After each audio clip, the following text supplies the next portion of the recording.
আসসালামু আলাইকুম। আজ আমরা হারশেরপুর ইউনিয়নের একটি অত্যন্ত গুরুত্বপূর্ণ ও উদ্বেগজনক বিষয় নিয়ে কথা বলছি। যমুনা নদীর ভয়াবহ ভাঙন প্রতিদিনই আরও ভয়ঙ্কর রূপ ধারণ করছে।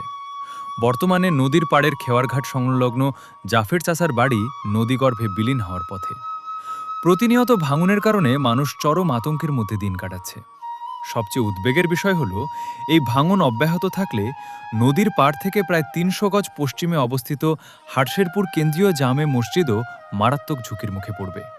এছাড়া প্রায় ১৫০ গজ পশ্চিমে অবস্থিত হাটশেরপুর সরকারি প্রাথমিক বিদ্যালয় এবং হাটশেরপুর উচ্চ বিদ্যালয়ও হুমকির সম্মুখীন হবে। শুধু তাই নয়, নদী ভাঙন এভাবে চলতে থাকলে নিজবলাইল উত্তরপাড়া ও দক্ষিণ পাড়ার প্রায় ২ থেকে ২.৫ হাজার পরিবার তাদের বসতভিটা হারানোর আশঙ্কায় রয়েছে। এটি শুধু কয়েকটি বাড়ির সমস্যা নয়, এটি হাজারো মানুষের জীবন, শিক্ষা, ধর্মীয় প্রতিষ্ঠান এবং ভবিষ্যতের নিরাপত্তার প্রশ্ন। তাই বাংলাদেশ পানি উন্নয়ন বোর্ডের সংশ্লিষ্ট কর্তৃপক্ষের প্রতি আমাদের আন্তরিক আবেদন, অনতিবিলম্বে এই এলাকার নদী ভাঙন পরিদর্শন করে প্রয়োজনীয় ব্যবস্থা গ্রহণ করুন।